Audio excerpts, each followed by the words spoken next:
Gloria a Dios. Buenos días, hermanos amados, Dios les bendiga. Pueden descender los hermanos de la alabanza. Francamente, estas actividades son bien necesarias, ¿verdad? Para ponernos de acuerdo. Estaba pensando hace un momento y lo conversaba con uno de los pastores allá atrás, la importancia que tiene que nos reunamos nosotros los pastores, así como lo hacemos generalmente, ¿verdad? Pero creo que deberíamos de ir un poco más allá, pero con propósito, reunir a diferentes grupos de los que tienen acceso a la plataforma en las iglesias donde nosotros estamos. Por ejemplo, deberíamos de hacer, mire, si la ofrenda es importante, deberíamos de hacer una especie de apartar un tiempo para agarrar a todos los hermanos que ministran las ofrendas en las iglesias y explicarles un poco más de la ofrenda para que cuando ministren las ofrendas, no estoy diciendo que eso haya sucedido aquí de ninguna manera, sino que solamente estoy diciendo los que tienen acceso a la plataforma tienen que tener la misma visión. Pues para que cuando la persona que va a ministrar no diga, Padre, bendice a los que dan y bendice a los que no dan, porque eso no es bíblico. También tienen acceso a la plataforma, bueno, predicadores, pero a esos los estamos instruyendo constantemente. Deberíamos de hacer un retiro de alabanza, pero a nivel misión, porque miro y oigo muy poco uniforme la alabanza. Unos alaban a la manera de Gilson, otros a la manera de no sé quién, otros a la manera de no sé qué otro. Pero si el Señor nos dio un modelo apostólico y yo soy la cabeza apostolar del movimiento, creo que la alabanza se debería de parecer más a la alabanza y la danza y todo, se debería de parecer más porque yo soy responsable. Entonces, yo quiero insistir mucho en eso. Y ahorita que estaba platicando allá con los hermanos, digo, tenemos que hacer, el próximo tiene que ser uno de alabanza, pero antes de un mes, o en un mes, porque esto es urgente, a ver si es bien importante. Y creo que deberíamos de hacer una revisión del tabernáculo de David. Deberíamos de hablar de la corrección del tabernáculo de David, pero no con los pastores. Es que ¿sabe qué es lo que pasa? Que con nosotros estamos en el mismo fluir, pero a veces dentro de los grupos que tienen acceso a la plataforma, dentro de las diferentes iglesias, como que hay alguno que se desconecta del mismo pastor. Bueno, pues ya sabe usted lo que acabamos lamentablemente tuvimos que pedir perdón y decir, este himno ya no lo canten, ¿verdad? Como que vamos a tener que hacerlo así más específico, con el de Mago de Oz, ¿verdad? La voz dormida. Y todavía había gente defendiendo eso. Todavía había gente no diciendo, no, está bien, sino que diciendo, no, pero no será que ellos nos copiaron a nosotros. Entonces digo yo, eso ya es querer. Mire, si la verdad es que debemos de fluir en lo que Dios quiere. Bueno, es solamente un saludo, ¿no? Que Dios lo bendiga. Buenos días. Es un desayuno, es el coffee que despierta. Quisiera platicarle de otra cosa, pero estaba pensando en voz alta. Por si usted tiene sugerencias de fechas, cuándo lo podemos hacer, nos manda a grupos de alabanza, por lo menos a los líderes de la alabanza. Pero óigame bien, entre paréntesis, no para que den tema gente que alaba, sino que, como bien decía Jimmy, todos los ministerios deberíamos de tener algunos carismas en común. Y uno de esos carismas debería ser el don de la enseñanza. Otro de los carismas debería ser el de profecía. Eso debería fluir en todos nosotros, ¿no? Porque en el profeta la profecía, no. En el pastor la profecía. En el maestro la profecía, ¿verdad? En cada uno, en el evangelista, en el apóstol la profecía. Entonces, yo quisiera eso, que los líderes de la alabanza, ¿quién es el líder de la alabanza en tu iglesia? ¿Cómo se llama el líder de alabanza en tu iglesia? Adonías. Yo creería que se tiene que llamar igual que tú. Que el líder de alabanza no es el diácono de la alabanza, sino que es el pastor. Digamos, el líder de la alabanza en la iglesia que yo pastoreo tiene que ser el apóstol Sergio, ¿no?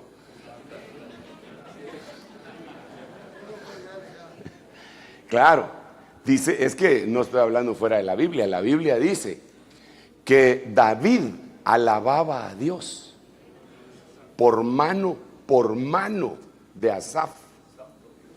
O sea, Asaf no era el encargado de la alabanza, era David. Pero David el que le decía, cantate el himno. No, ese no lo cantes. Y si el líder de la alabanza se le ponía al brinco, siéntenlo y suban a Emán o a Jedutún. Porque al final de cuentas usted es el líder de la alabanza. Desafortunadamente hay pastores que ni siquiera los himnos se saben.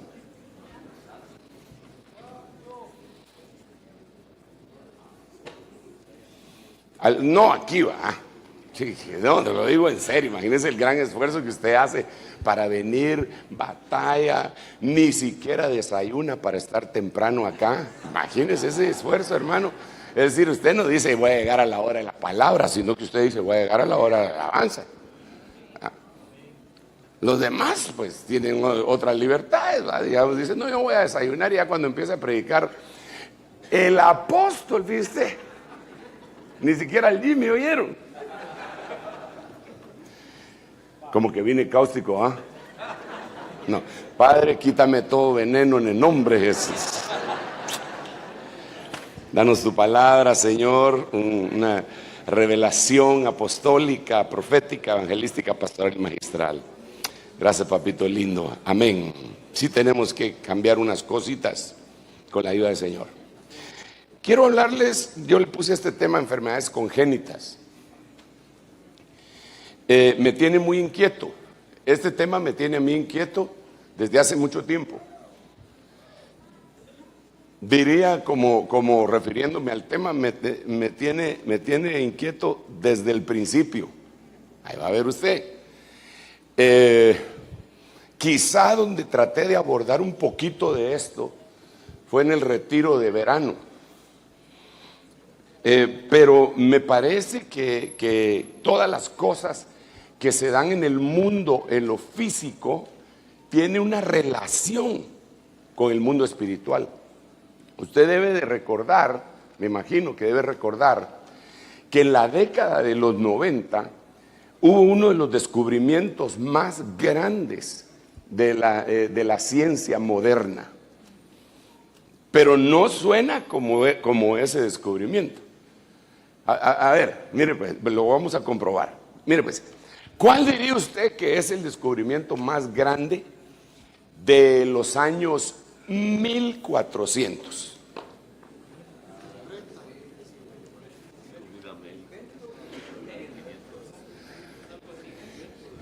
A ver, aquí ya me empezaron a decir los pastores, salvalazo. ¿Usted qué piensa? ¿Cuál fue el descubrimiento más grande de que hizo la humanidad?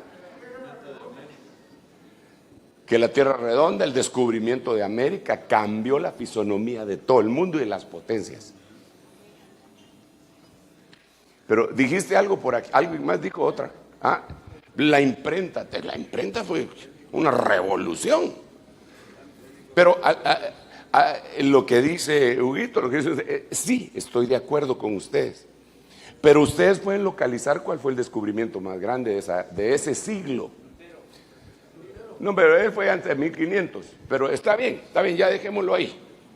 Ahora le quiero preguntar, ¿cuál es el descubrimiento más grande de la década del 90?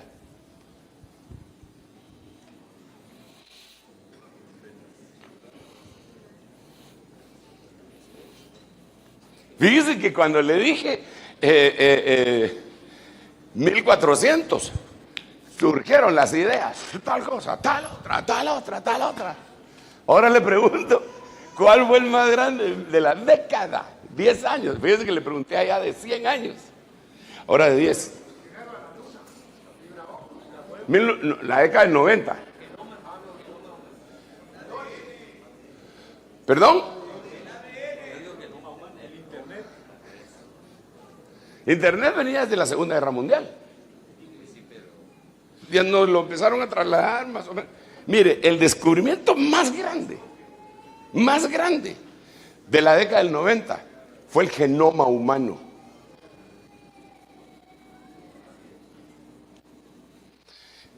Y yo le aseguro a usted que la mayoría de nosotros no sabe de qué se habla cuando se habla de genoma humano y por qué es el más grande. Pregúntele al que tiene a la par, le doy 15 segundos, solo pregúntele, platique, vaya, recreo. Pregúntele, vos, ¿por qué el genoma? Pregúntele, ¿por qué el genoma? Pero pídale información, dígale, salite de internet y contestame.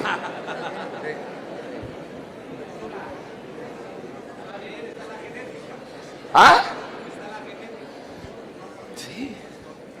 Es que, miren hermanos, el genoma humano es el mapa genético. Es el mapa genético. Es lo que determina cuándo a alguien le va a dar un infarto. Es lo que determina cuándo a alguien que tiene alguna historia en sus ancestros le va a brotar diabetes.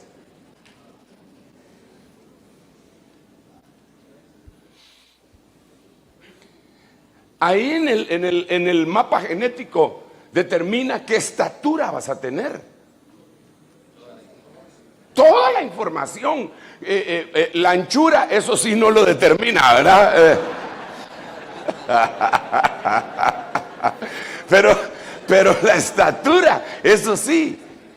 ¿De qué tamaño de qué tamaño van a ser tus huesos, el cabello, el color de tus ojos, los dientes, todo lo determina el mapa genético.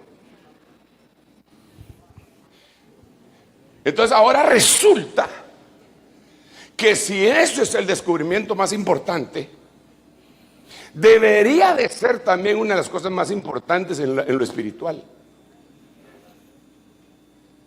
La genética humana, el genoma, el mapa genético.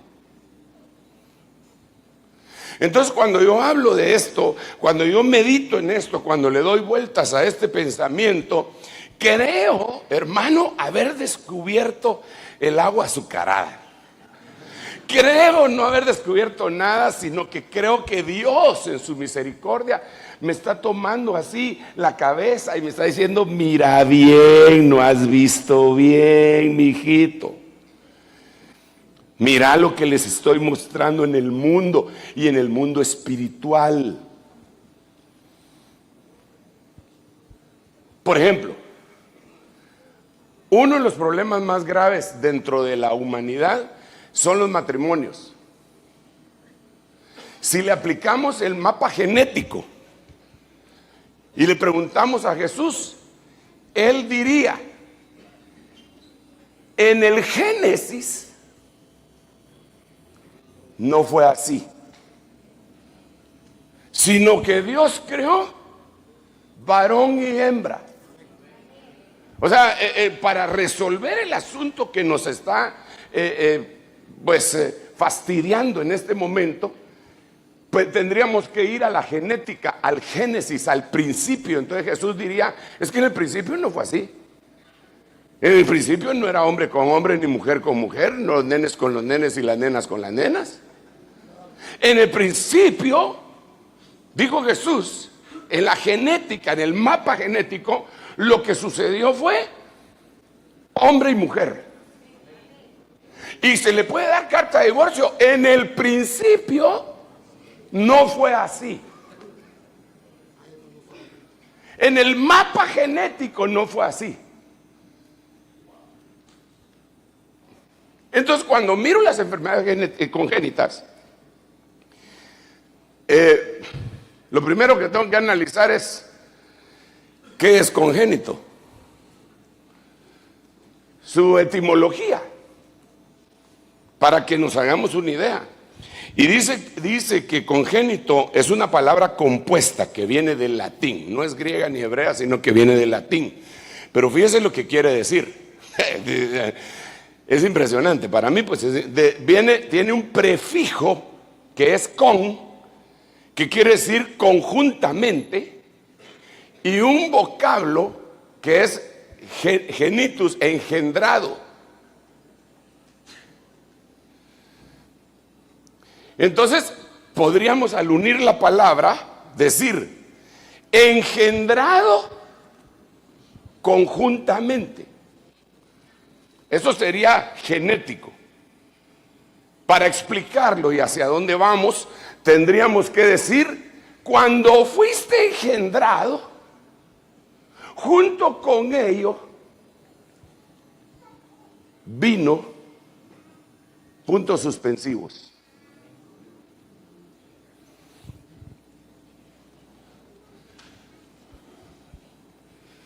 ¿Me voy dando a entender, sí o no? ¿Sobre qué tema voy? Écheme una mano.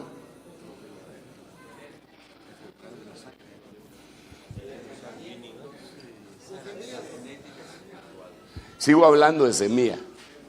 Sigo hablando de semilla, solo que desde otra perspectiva.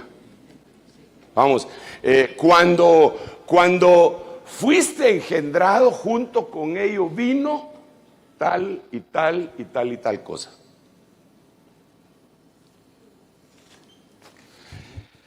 Ahora, no sé si aquí hay algún médico que nos pueda ilustrar, pero si no lo hay, yo me lo puedo inventar.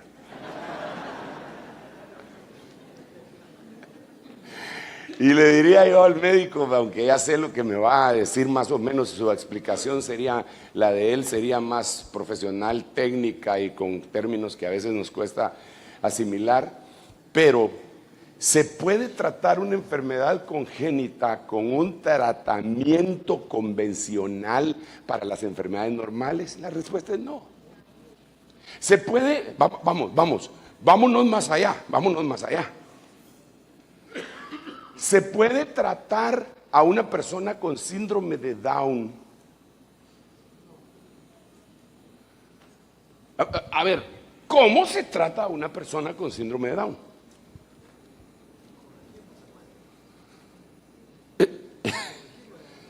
Corregirlo ya no se puede, dice mi hermano. Tú no eres médico, pues sí.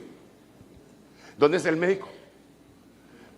Hermano, ¿me echas una manita? Byron Pérez.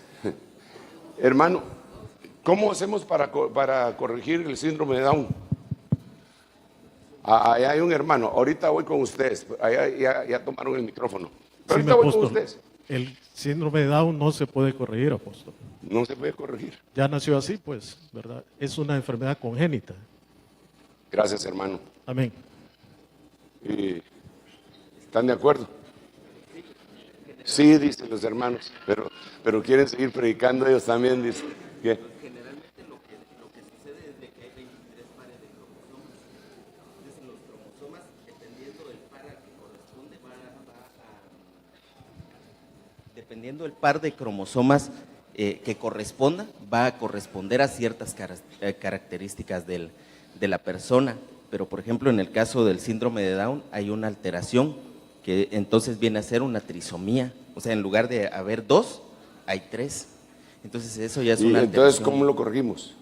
Ya no se puede. Lo único que se tiene entendido es que la persona puede tener una vida, por decirlo así, casi normal, con algunos tipos de terapia especial, pero su tiempo de vida es muy corta porque el desarrollo es más acelerado. O sea, por ejemplo, cuando la persona o cuando un niño con síndrome de Down tiene 11 años de haber nacido, de nacimiento,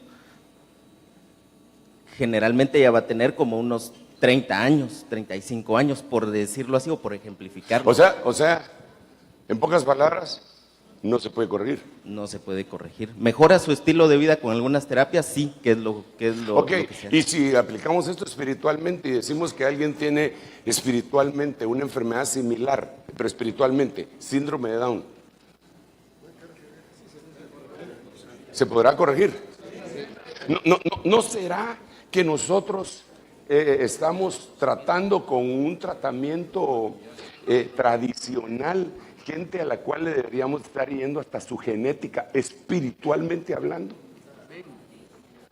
¿Se pudiera cambiar la genética, muchachos? Doctores, perdón. Digamos, las células madres pueden hacer algo de eso y llegar hasta la genética.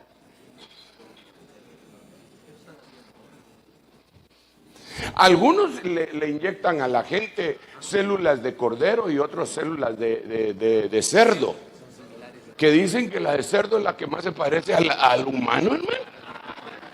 Así oí a decir a un médico que se especializaba en eso.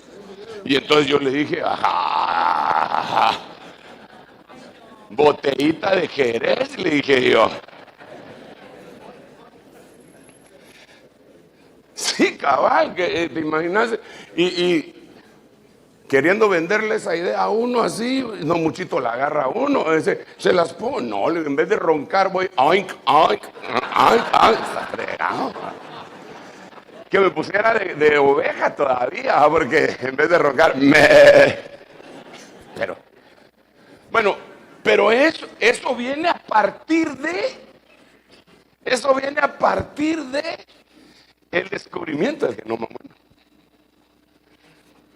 Yo llevé a una persona, después de que a mí me operaron de mi ojo, llevé a una persona que tenía un problema muy serio de su ojo. Y entonces lo llevé al mismo hospital en donde a mí me habían intervenido, porque vi que había unas lumbreras ahí. Es en un hospital de Miami, el Job Hopkins, y el ala que se dirige hacia los ojos se llama, ¿cómo es que se llama ese? Bascom Palmer. Y me enseñaron un anuncio. Me enseñaron un anuncio, y usted lo puede buscar en internet, de una mujer italiana que operaron en ese lugar y que no tenía ojo y le pusieron un diente y por medio del diente podía ver. Ah, no, eso no me lo van a creer ustedes, así que búsquenlo, porque eso está en los anuncios del Bascom Palmer. Que no tenía ojo.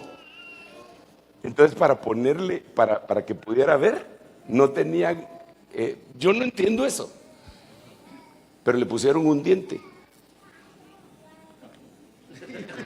O sea que comía con los ojos.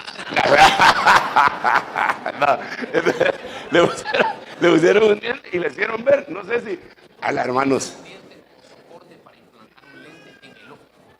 Aquí la explicación, le di otro. Utilizan un diente como soporte para implantar una lente en el ojo de una estadounidense, dice. Una mujer recupera parte de la vista gracias a una lente implantada en un colmillo. Ahí en el Bascom Palmer. Entonces, cuando yo vi que había una persona que estaba mala del ojo, que ya no había solución, le dije, yo te ayudo, yo te pago el pasaje y vamos allá. No, que no te pago la consulta. Y llegamos. Y cuando la vieron a esta persona, el médico le dijo, no, le dijo, la mácula suya está inservible, es una enfermedad degenerativa y no se puede hacer nada, se va a quedar ciega ese ojo. Se puso a llorar. Entonces yo Yo dije, ay, me dio pena. Entonces salí a ver si no había otro especialista y me encontré con otro especialista cabal que estaba desocupado y le dije que me hiciera el favor de ver a esta persona y la llevamos y le tomaron fotografía, todo lo que hacen los gringos, ¿verdad? Y entonces el especialista le dijo, no, tiene una enfermedad degenerativa, va a perder el ojo. Otra vez se pone a llorar la persona.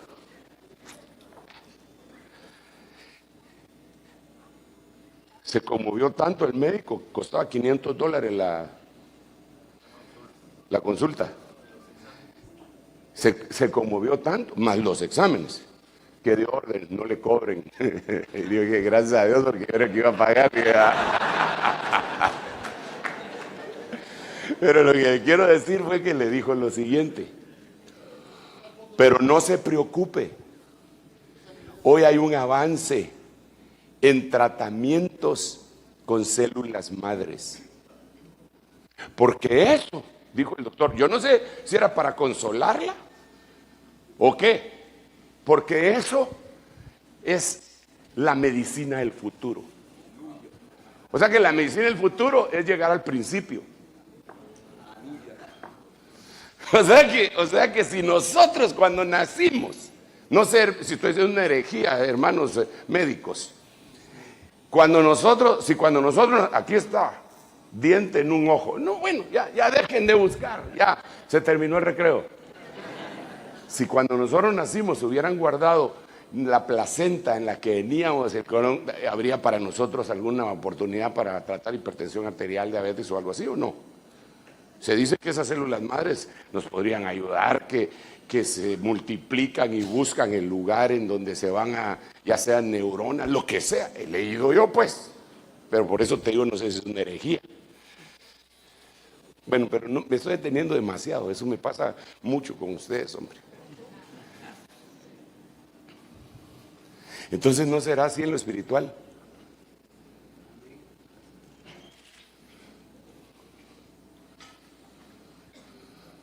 A veces creemos que con darle una profecía a la gente de nuestra buena voluntad, ya salimos del problema.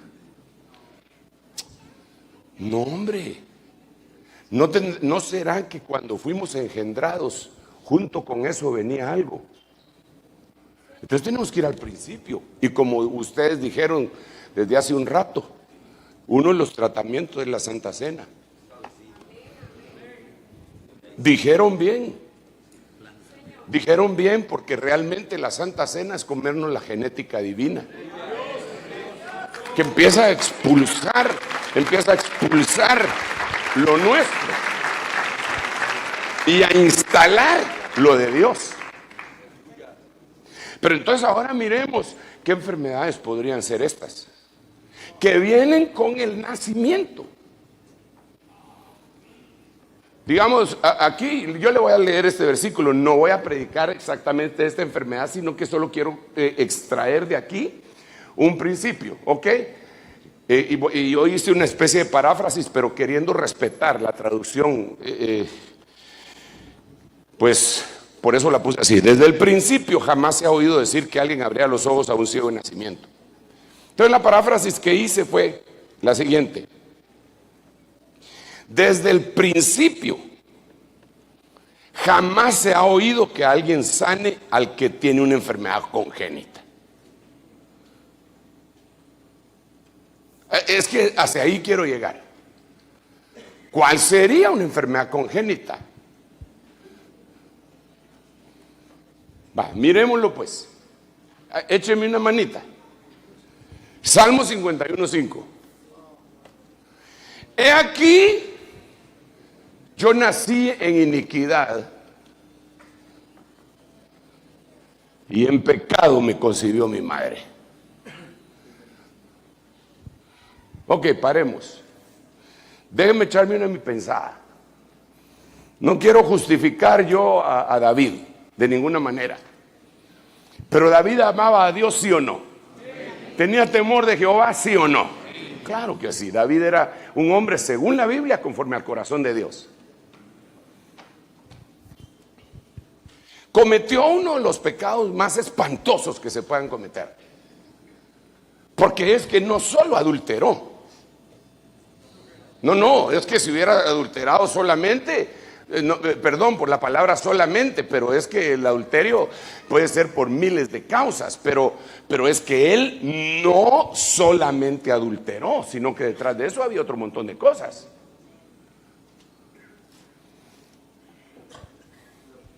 Pero él amaba al Señor.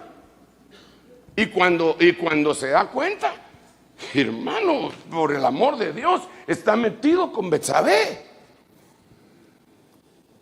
Yo no sé cómo se ha de haber sentido él, pero se me hace que se ha de haber sentido basura. Se me hace que terminó él de pecar y se acusaba a sí mismo: qué desgraciado que soy, cómo hice esto, si esta mujer es casada con uno de mis guardaespaldas, infeliz de mí. Pero como que la conciencia, la enfermedad congénita, la modificación genética lo aplacaba.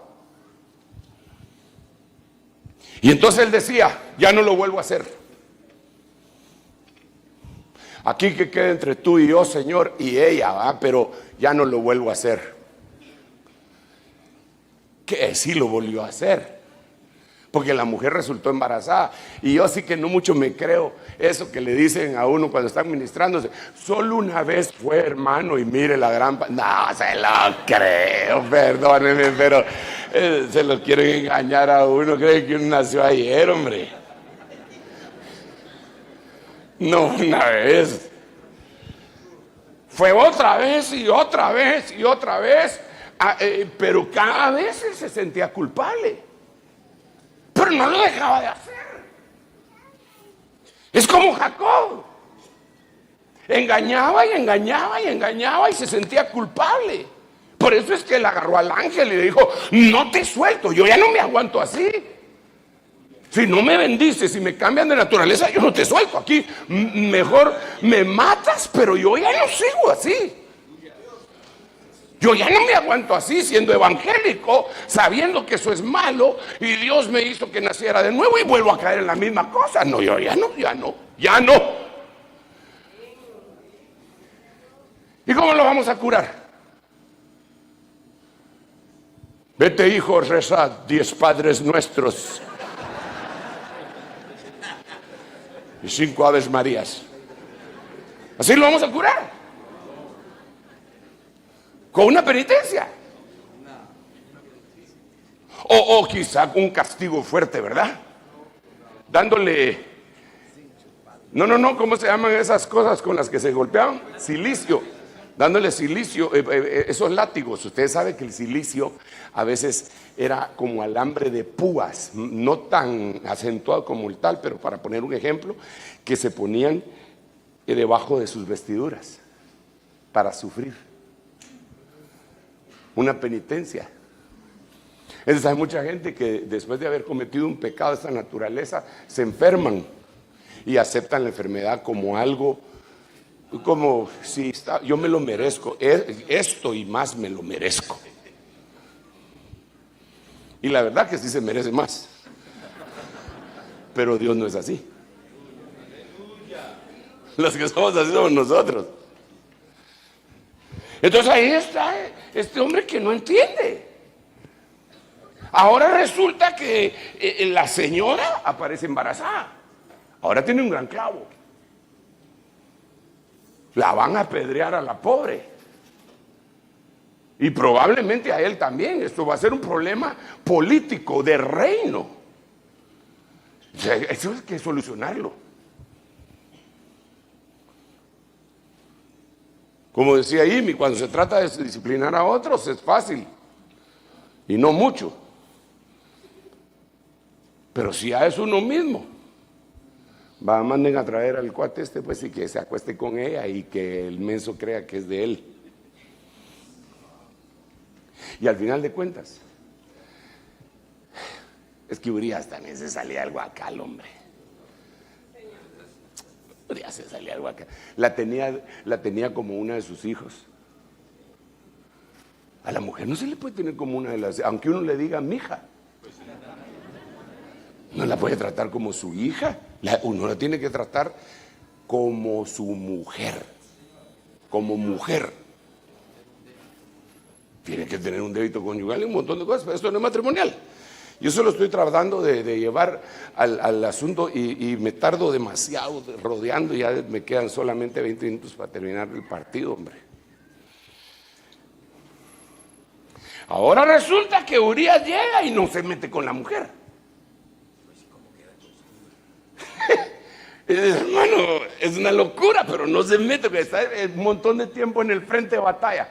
Ahora está en su casa y hace una tienda a la par y ni siquiera entra. Qué amorcito, ¿ah? Bueno, entonces viene David, mátenlo. Mátenlo. Y no se queda solo en eso, sino que dice, mátenlo, pero le firma una carta que decía más o menos así: cuando recibas esta carta, Eufemia. No. Cuando recibas esta carta, sírvete matar al portador de la presente. Entonces ahora Joab, que era un asesino también, Joab, para que no se dé color el rey, mata a un montón y dentro de ellos a Urías. Entonces se convierte en genocidio.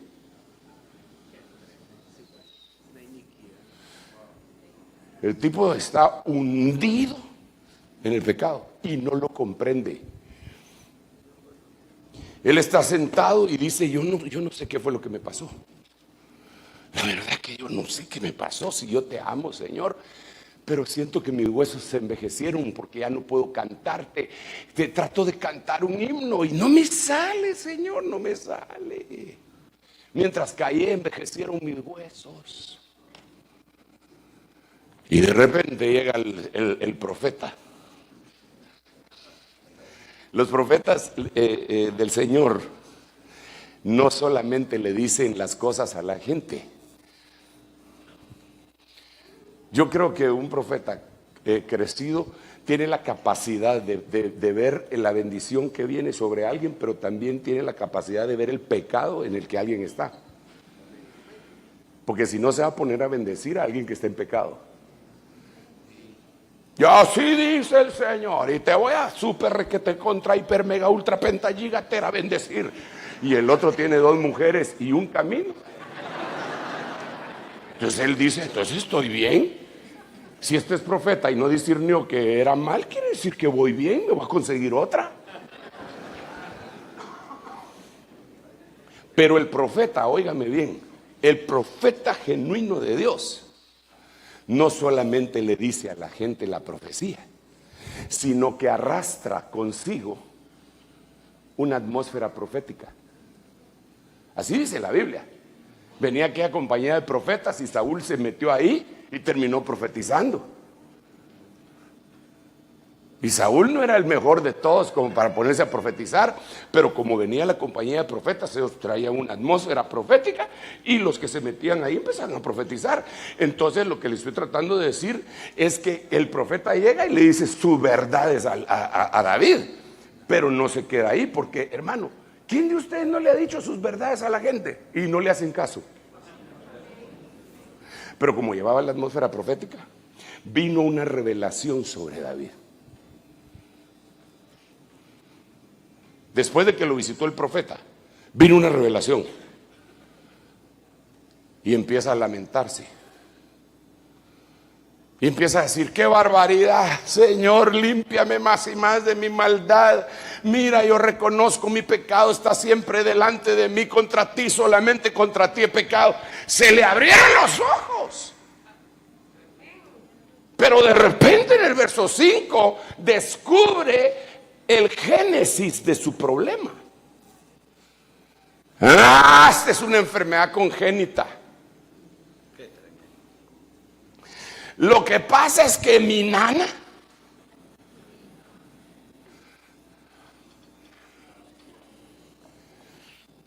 mire pues, esto es grueso, hermanos. Para mí pues, Yo se lo dije a los hermanos y lo hemos platicado con los pastores en las sobremesas. La bisabuela de David era moabita.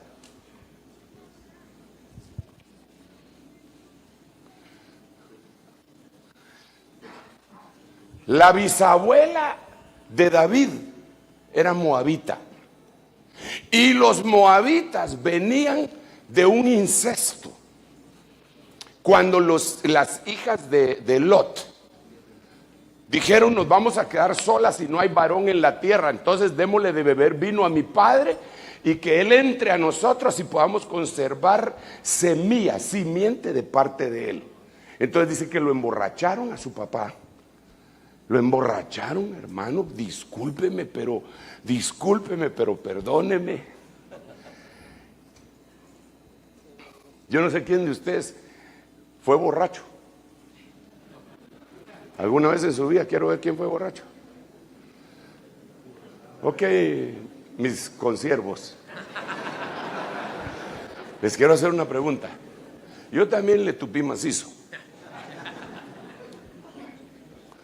Casi de oficio.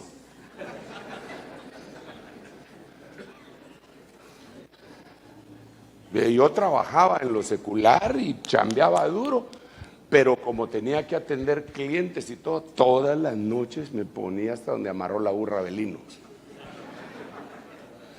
Llegaba, a veces solo llegaba al hotel a afeitarme y a seguir chambeando, sin haber dormido.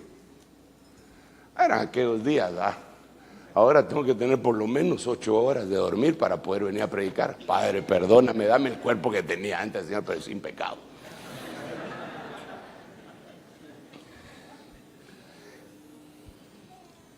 A mí ninguno me puede venir a contar cosas de borrachos, porque yo le doy clases. Pero le voy a decir una cosa. Una persona que no es un ebrio con suéter ordinario,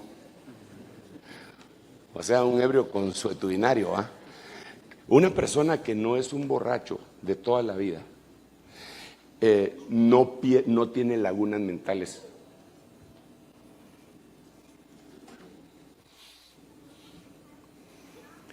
Y Lot no era bolo, él no era borracho. Ahora usted me va a decir que las chicas lo envenenaron, lo emborracharon y él no se dio cuenta. Usted me va a decir a mí, mire, perdone, hermano, mire, es que si lo envenenaron de tal manera que él no se diera cuenta, él tampoco hubiera podido responder en lo físico. Jamás hubiera podido responder en lo físico, por favor, hombre. Si respondió en lo físico, es porque había algo ahí neurovegetativo que estaba despierto. Es más o menos como cuando yo leo a Jacob, que hasta la mañana siguiente se dio cuenta que era Lea. Digo yo, este cuate sí que está bien, muy aprovechado. Eso es más o menos como aquellos que piden una limonada en el restaurante, ya cuando la llevan más de la mitad que se han tomado, dice, yo pedí con soda, no con agua, cámbienmela. Y se toma la con soda y la con agua. Este se tomó a la Lea y a la Raquel. Estaba consciente. Entonces, pero por favor, no estoy acusando a Job. A Lot, se me confunde el Job con el Lot, como tienen 3 letras, hombre. No lo estoy acusando. Lo que estoy pensando es, ¿qué mañas habían aprendido estas sodomitas?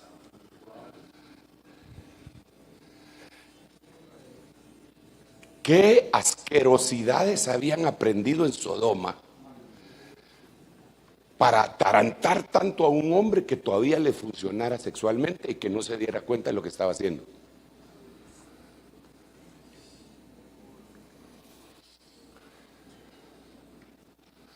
Hermano Sergio, no podremos cambiar de tema. Ya sé que alguien está diciendo así, pero Hay países en donde se mueve la hechicería más que en otros. Los países que están en el Caribe, en esos países se mueve la hechicería de una manera distinta a la que se mueve en nuestros países. Y les hacen unas asquerosidades a los hombres. Y después los terminan teniendo como mascota.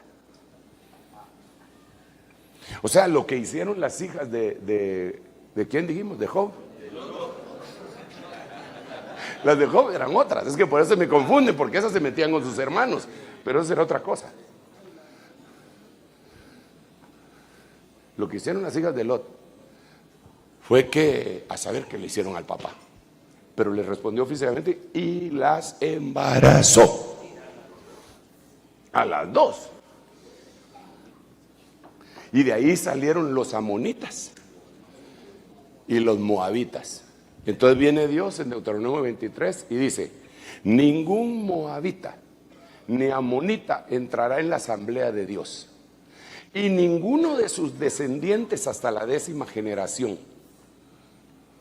Ninguno. Entonces ahora resulta que aparece una mujer que se llama Ruth y la meten en la congregación del Señor.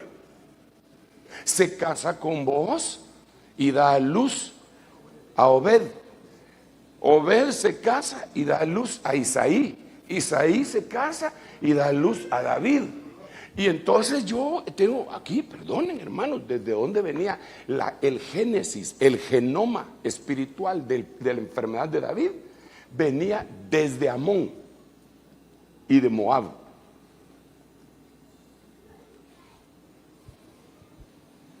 Desde ahí venía. Entonces ahora yo me topo con un montón de evangélicos que dicen, no, que cuando Cristo vino nos perdonó los pecados. Claro que los perdonó. ¿Quién está diciendo que no? Pero la genética. Si utilizando lo mismo que ellos dicen respecto al pecado, entonces cuando Cristo vino también pagó por mis enfermedades. A ver, sánenme a todos los niños de síndrome de Down. Hay consecuencias. Entonces, claro, hay hasta aquel versículo que dice: nunca más se dirá este dicho en Israel: los padres comieron las uvas agrias y los hijos tienen la dentera. El alma que peca, ni el hijo por el padre, ni el padre por el hijo, el alma que pecare esa morirá. Amén. Yo entiendo, ese versículo es para salvación del alma, pero para vida en abundancia. Hay otro versículo en Éxodo que dice: yo soy Jehová tu Dios fuerte y celoso, que visito la maldad de los que me aborrecen sobre sus hijos y hasta la 4ª generación, 3ª y 4ª generación. Entonces, ¿cómo compaginamos los dos versículos si parecen antagónicos?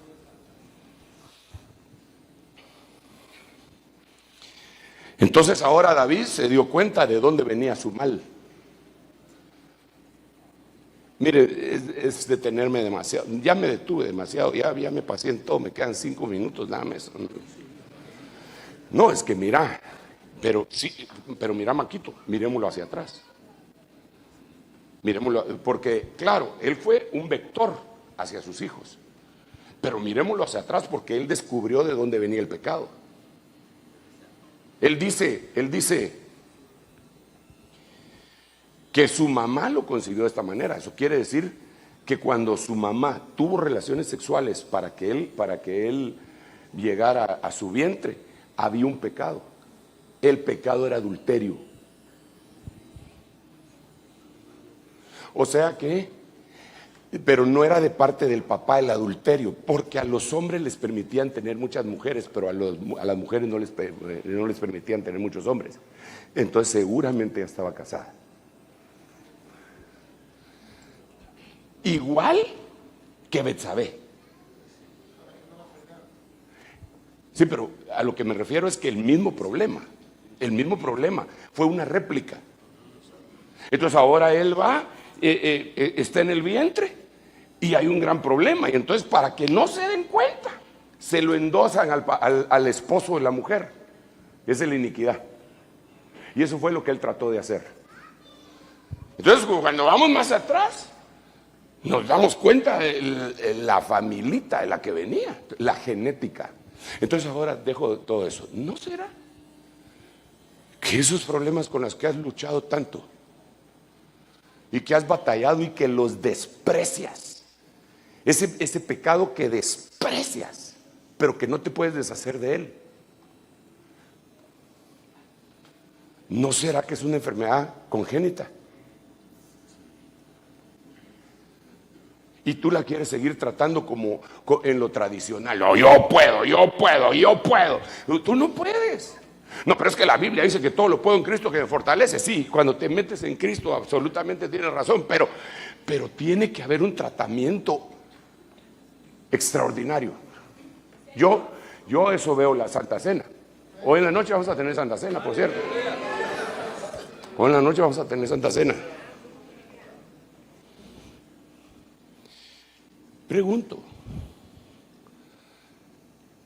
Pregunta al aire, a los pastores, a las esposas de los pastores, a los siervos, a los diáconos, a los ancianos, a los pastores adjuntos, a todo el que tiene un privilegio. ¿No será que todavía tiene esclavos en cuanto a internet? ¿No será que todavía tiene esclavos en cuanto a las redes sociales?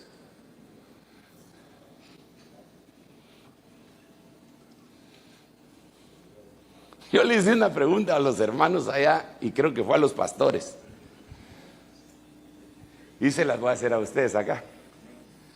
Pero yo le quiero pedir en el nombre de Jesús que no me vaya a contestar.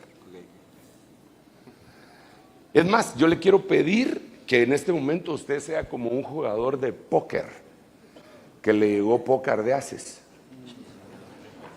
y se queda así. No, se queda así porque ya sabe que va a desbancar a todas las mesas, pero se queda.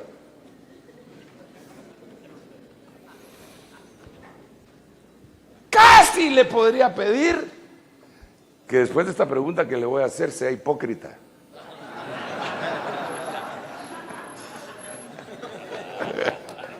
No, estoy diciéndolo así solo para darme a entender, hermano. No voy a ser hipócrita. Ahí va la pregunta, pues ya entendimos que no hay que contestarla, ¿ah? Ahí va la pregunta. Desde que tienes Facebook, ¿nunca te has metido a teclear el nombre de tu novia que tuviste hace 15 años? No me contestes.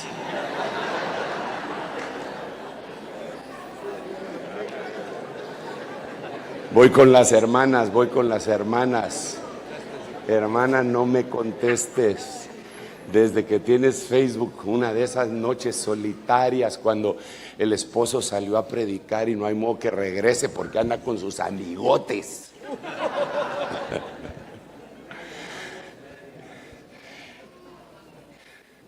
No pones el nombre de aquellos ojos verdes para ver cómo le ha ido a esa persona, cómo está ahora esa persona, a ver si está tan gordo como tu marido.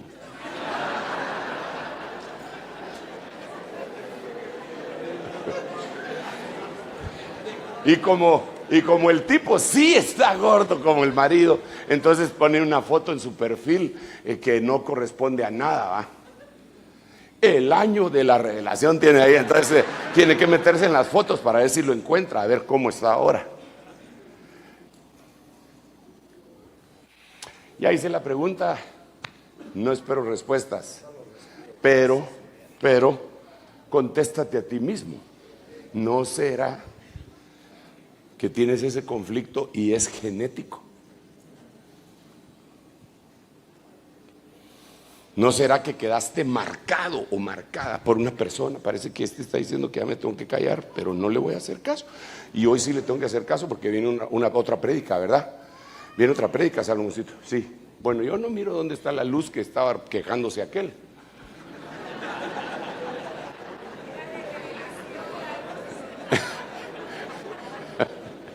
¿Dónde estaba el semáforo vos? Ah, no, pero a mí no me lo encendieron. Gracias, hermanos. Los bendigo en el nombre de Jesús. Pero yo tengo aquí.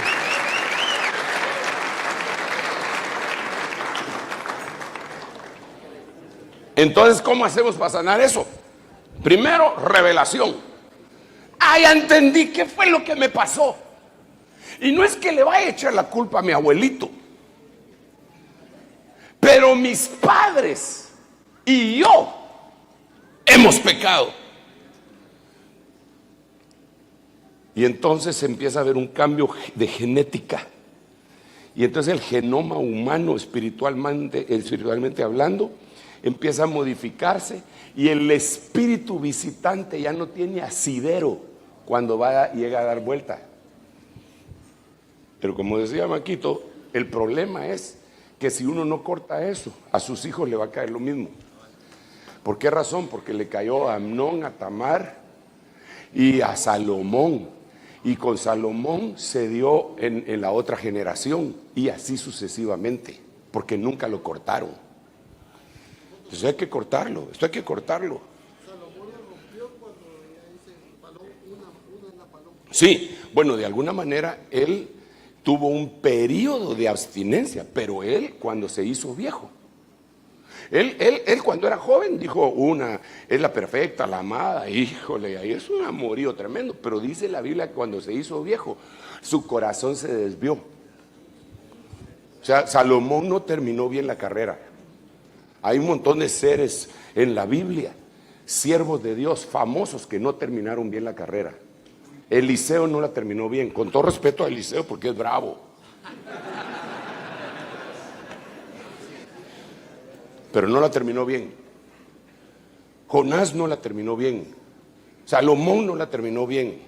Aarón no la terminó bien. Así tenemos, ¿cómo se llama el que le ayudó a Pablo? Bernabé no la terminó bien. Moisés, hermano, no la terminó bien, no entró a Canaán y le robó. Entonces, perdónenme, pero aquí la cosa es otra. Bueno, ok, dejémoslo hasta ahí. Mire pues. Los momentos de crisis que se dice que aparecen cuando uno está viejo. Entonces, también espiritualmente es lo que le pasó a esos siervos, ¿verdad? Mira, Maguito, yo lo que veo es que lo que se llama la crisis de la edad madura se da más fuerte en los que tuvieron una crisis fuerte en la edad inmadura, es decir, en la adolescencia. No lo supieron asimilar bien, entonces son más vulnerables cuando sean viejos y cambien de edad otra vez. Ahí esa puede ser una cuestión. Padre Santo, esto está serio, hermanos. Pero mira, sí, hay otros temas que son bien importantes y que traen otros siervos de Dios y los vamos a oír. Yo por lo menos aprendo muchísimo, gracias a Dios, cuando los oigo ministrar. Pero para mí esto es bien importante. Él tuvo la revelación y dijo, ya sé por qué razón tengo este problema. Yo ya lo sé por qué tengo ese problema. Ahora, para darme la apariencia de que terminé el mensaje, le voy a leer los demás versículos y usted se va a quedar pensando. Isaías 48:8, Biblia del año 60. ¿Nunca lo habías oído y nunca lo habías conocido? Ciertamente no se abrió antes tu oído, porque sabía que siendo desleal habías de desobedecer. Por lo tanto te llamé rebelde desde el vientre.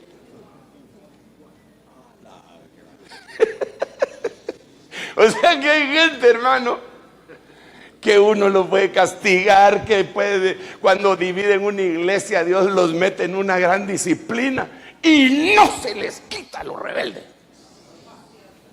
porque es una enfermedad congénita. Ahora le voy a poner, como dije, solo voy a leer, ¿va? Le voy a poner otro versículo, el mismo versículo, solo que en otra versión. Mire qué dice. Dice, ni las escuchaste, ni las sabes, ya que desde antiguo te has hecho el sordo. Pues sé que eres infiel y que te llaman rebelde de nacimiento. ¿No conoce algún hermano así usted en la iglesia? Que hasta se le pone al brinco a usted. No conoce usted como la ovejita esa que pusimos ayer en la mañana,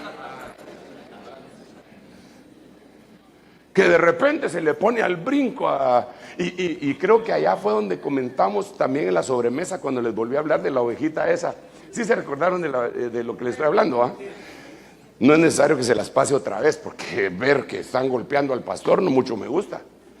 Pero el problema es que aquí no era el pastor, Maco, era la pastora, la esposa del pastor. Entonces hay ovejitas que no se meten con el pastor, pero demuestran que son rebeldes de nacimiento, manifestándolo contra la esposa del pastor. A ella le dan duro. Bueno, sigamos pues. ¿Cuál sería el remedio? Exacto, primero revelación. ¿Quién dijo revelación? Por allá oí que dijeron revelación. Lo primero revelación y después el ADN. Mire este otro versículo. Desde la matriz están desviados los impíos. Desde su nacimiento se descarrían los que hablan mentiras. Esa es enfermedad genética. Por favor, usted no conoce hermanos mentirosos, pero que le mienten a uno con un profesionalismo, hermano, que no se queda tranquilo. Tienen técnica, algunos hasta lloran.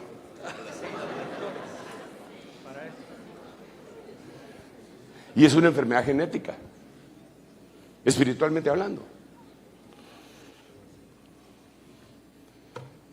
No, yo quiero que todos seamos sanos, hermano. Yo no quiero tener estas enfermedades.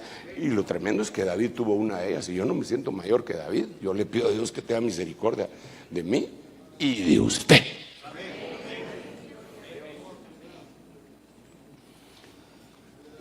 Mire otra versión del mismo versículo.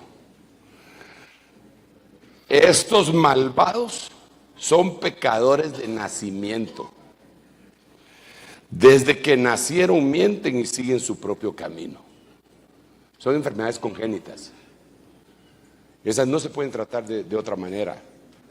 No se pueden matar de una manera tradicional.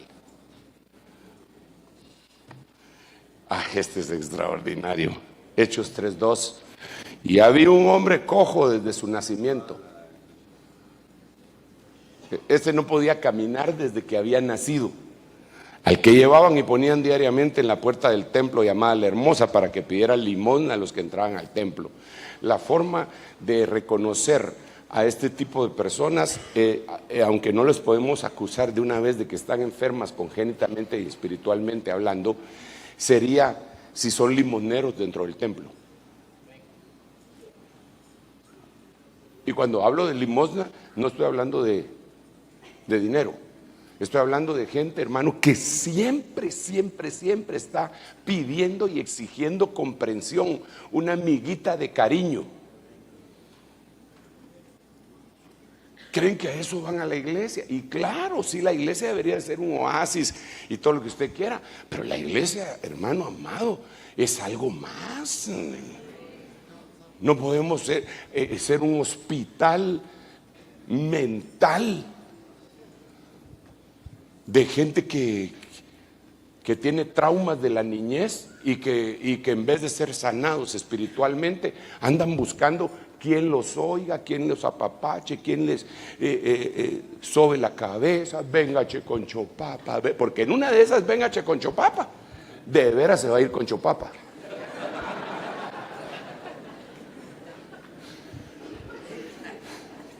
Porque son sentimientos. Tenemos que avanzar, hermano.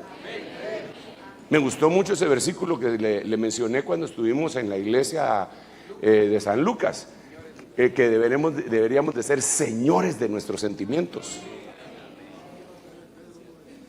Mire otro versículo, Hechos 14:8. Estando en Listra, Listra quiere decir dispersado.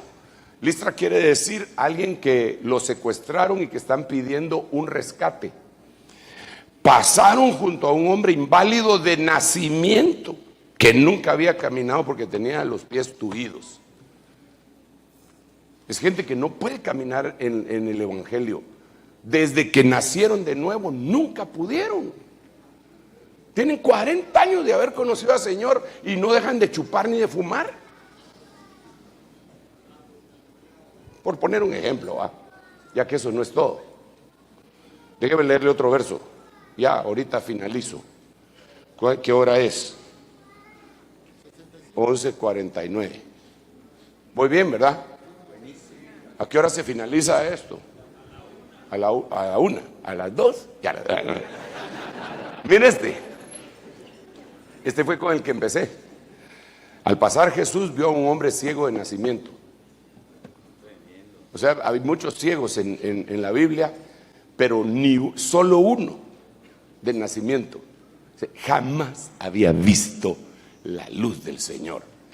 Y el Señor tuvo que ir a su genética. Y recuérdese que esa fue la pregunta que hicieron los discípulos en el siguiente versículo. ¿Quién pecó, este o sus padres, para que naciera? Para que era genética. Ellos más o menos manejaban ese concepto. Entonces Jesús dice, no, este es distinto. Este ni pecó ni sus padres ni él, sino que para que las obras de Dios sean manifestadas, este nació así. Entonces lo sanó con un espíritu de revelación. Claro, le puso los ojos, todo lo que usted ya sabe, lo mandó al estanque de Siloé, la obediencia, lo apostólico, etc. Entonces, amados, Ahí donde se aplica que dice, conoceréis la verdad. Claro, hermano, nosotros no podemos ser libres si no conocemos la verdad. Tiene que venir un espíritu de revelación, hombre. Capacitados para el matrimonio desde el nacimiento. Ese lo tengo aquí. Ese lo tengo aquí, por eso les decía, yo creo que hasta que le voy a leer ahorita fue donde llegué en el retiro, pero oiga, Mateo 19:12, en efecto, hay hombres que desde el vientre de su madre son impotentes para el matrimonio. O sea, están handicapped. A lo que me refiero que tienen un handicap, es que no pueden estar en el matrimonio. No pueden. Han tenido muchos intentos de juntarse con una dama y siempre terminan solos, están incapacitados. Por favor, yo no estoy generalizando y que nadie se vaya a ofender, porque ya sé que esto es este es un tema muy sensible. Este tema que estoy abordando es muy sensible, pero precisamente por los sentimientos de las gentes.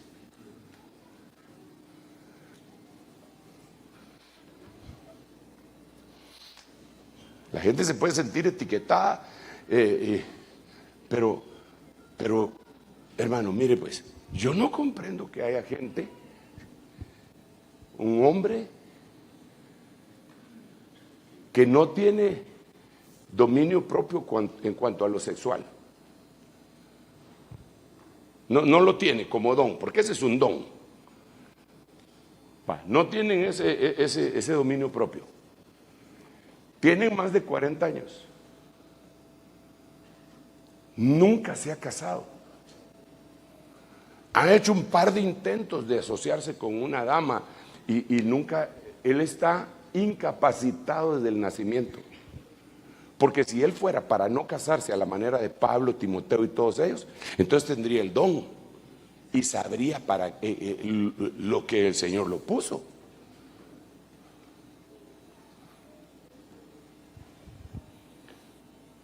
Lo voy a dejar en los hombres.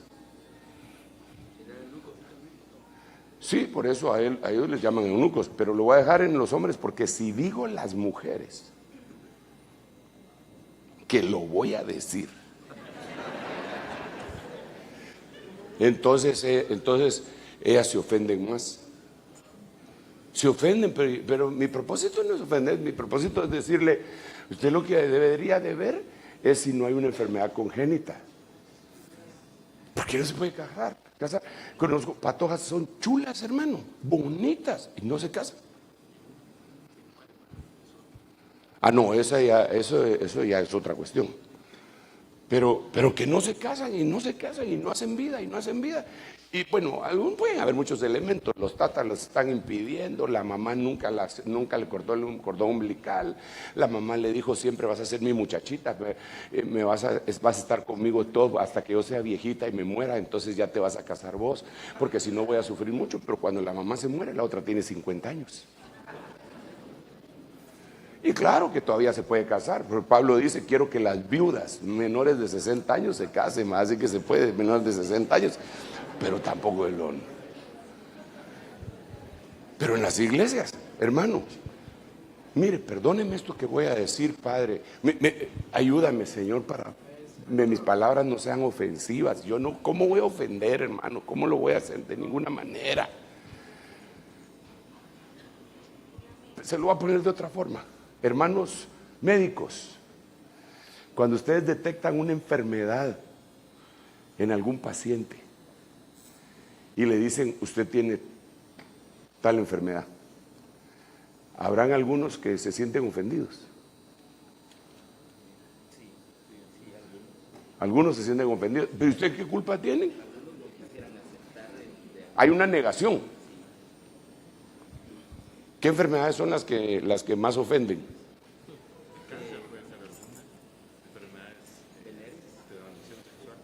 Una enfermedad de transmisión sexual. Un médico que le está diciendo a la paciente, usted tiene señora, usted tiene una enfermedad, ¿cómo sería una de transmisión sexual? Papiloma humano. Usted tiene papiloma humano, señora. ¿Y eso qué es, doctor? Es una enfermedad de transmisión sexual. ¿Qué?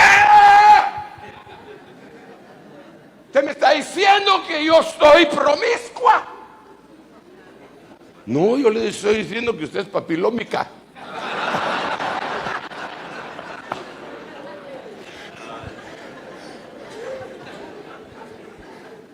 Soy señorita.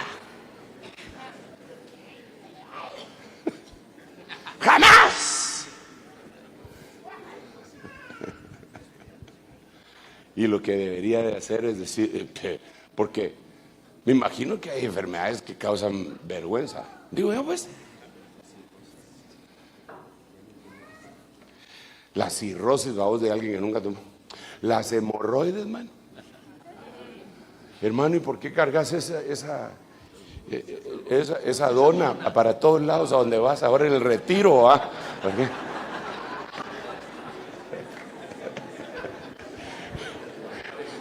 Es que mucho calor, hermano, y entonces con esto siento más fresco todo. Entonces, ok, ya puse el ejemplo. Pero no nos deberíamos de enojar con el médico si el médico nos dice eso. Pero sí molesta.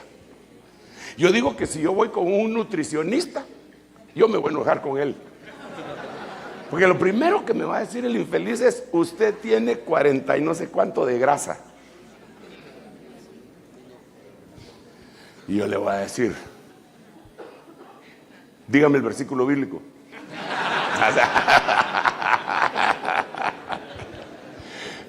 Ok, ya que le aminoré el choque. ¿Por qué hay hermanos y hermanas en las diferentes iglesias que no se casan?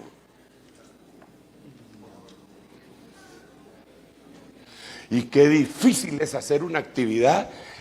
¿Cómo le ponemos de título, de nombre a un retiro de solteros? Porque nosotros queremos que se casen. ¿Cómo le ponemos, por favor? Dígame nombres. A ver, se aceptan sugerencias. ¿Qué nombre le ponemos, Matatero Terolá? ¿Ah? Primer retiro internacional de...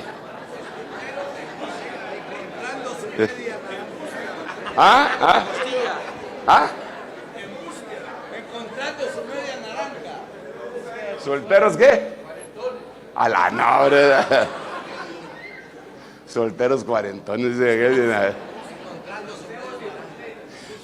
Yo he hecho actividades para la juventud y puse una actividad que se llamaba Buscando tu pareja. Pero Buscando tu pareja era dirigido para todo el mundo, entonces nadie se sentía ofendido. Pero ya cuando segmentamos y decimos, ¿no será que...? Este sí es malo. ¿Sabes cómo quiere que le ponga el retiro? El último vagón. Y se casa con un vago.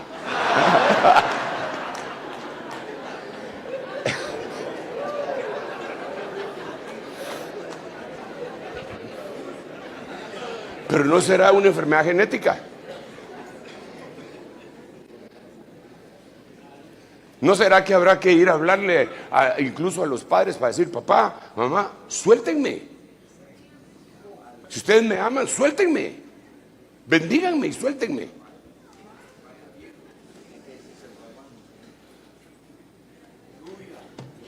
Usted tiene que entender, sobre todo los que tienen hijas en edad de merecer, dicen en mi pueblo, ¿verdad? Que, hermano, se las van a ir a pedir, hombre. ¿Sí?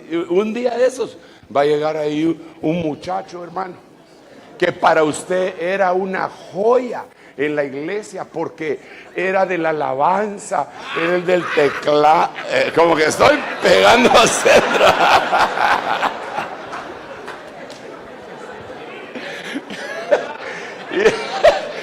Y de repente llega, hermano pastor, mire, con tanta respeto, y a uno solo lo mira que se le paró enfrente de la casa, ya bien vestido y perfumado, ya sabe a lo que va. Y a uno solo, mija, alcanzame la tranca. Le va a asustar todos los prometidos a sus hijas. No, hombre. Yo tenía un amigo que decía, el que se case con mi hija tiene que encontrar el arca de Noé. Y todos nos reíamos y decía, y con los animales adentro todavía. Chica, hermano.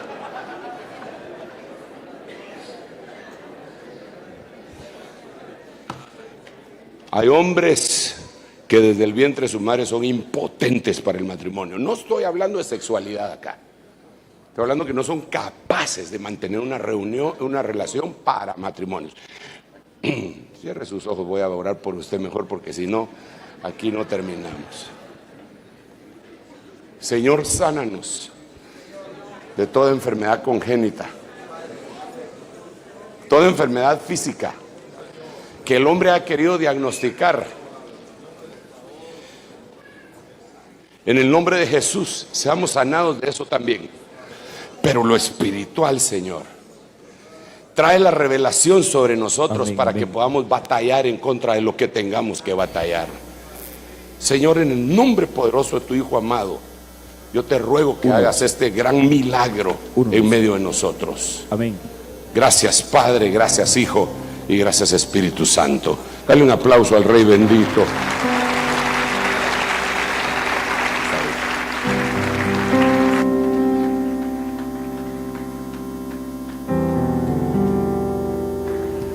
Mira, perdón. Aquí Marco me está haciendo una pregunta. Es que este tema surge un montón de preguntas. Esta me parece demasiado importante, muy importante. Perdón, hermanos, mientras se acomodan ahí, ¿verdad? Miren, entonces los homosexuales están diciendo que ellos así nacieron. Entonces ellos podrían decir esto, argumentar esto que podría decir, ya vio, es que nosotros así nacimos. Bueno, déjenme decirle una cosa. El hecho de que estas enfermedades que le acabo de mencionar sean de nacimiento, no quiere decir que sea el estado normal, para empezar. Pero para continuar, déjeme contarle que en donde se empieza a ver lo sodomita, es precisamente con una inclinación, una vulnerabilidad de las personas por sus ancestros. Porque ¿qué fue lo que pasó? Cam vio la desnudez de su papá. Entonces el papá maldijo a Canaán y le dijo un montón de cosas. Pero Canaán empieza a tener familia, dentro de las cuales están los sodomitas. Entonces sí puede haber una inclinación que viene del nacimiento, pero no es que sea normal. Eso es como que dijeran, como que uno del síndrome de Down otra vez dijera: no, pero yo estoy bien así, yo ya, así déjenme. Si hubiera una cura para eso, ¿por qué no se la van a dar? Entonces el problema que tenemos con los homosexuales en este momento es que han estado haciendo lobby en todos los congresos del mundo para decir que ellos, que es normal, que es normal. Perdóneme, pero no es normal. No, es como que dijéramos: es normal que usted sea hipertenso. No, no es normal. Es una enfermedad y se tiene que tomar una medicina, porque si no va a tener problemas. O que dijera: es normal que sea diabético. No, no es normal. No es normal. Tiene que tener una dieta, tiene que tener un cuidado, tiene que ver qué hace y tiene que pedirle a Dios que lo sane. Pero ahora resulta que es pecado,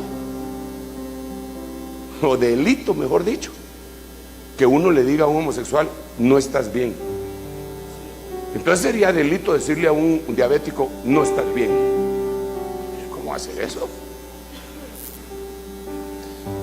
Sí, las enfermedades congénitas son bien tremendas, perdón. Exacto. Esos son otros 20.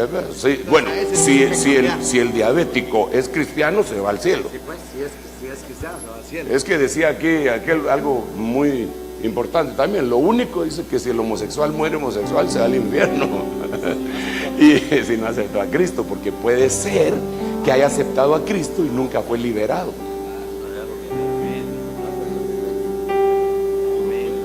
Es que, hermanos, esto está muy candente, ¿va? Sí, no fue cambiada su genética. Y tal vez, ¿sabes qué? Siguió siendo homosexual, pero nunca pecó de hecho. Nunca se acostó con otro hombre. Pero de todas maneras la Biblia lo que dice es que los afeminados y los que se echan con varón, o sea, son dos cosas distintas. Bueno, que Dios les bendiga y que cantemos al Señor, hermanos amados.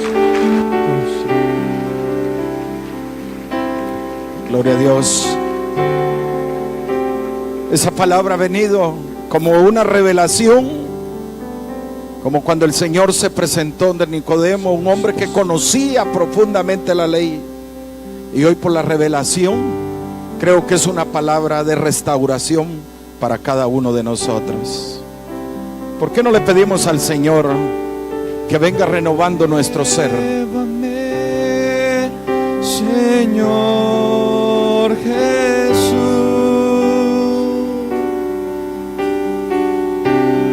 ya no quiero ser igual.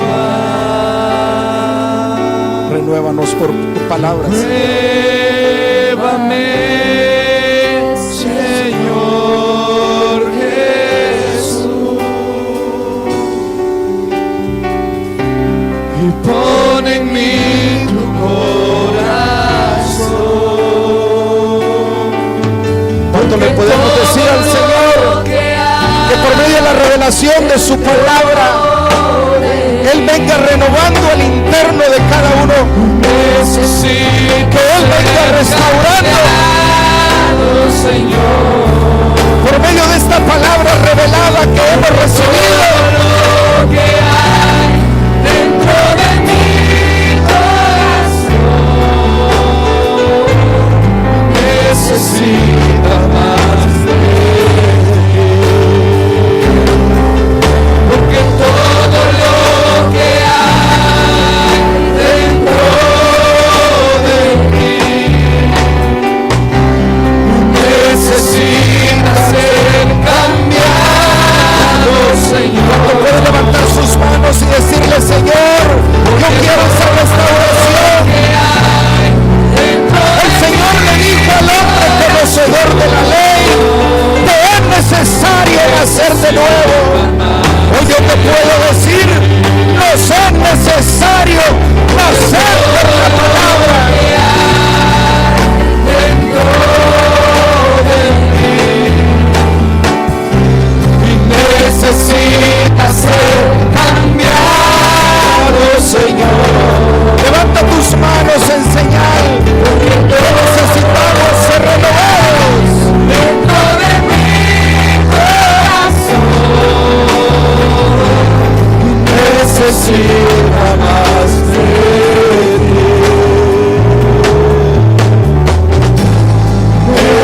necesita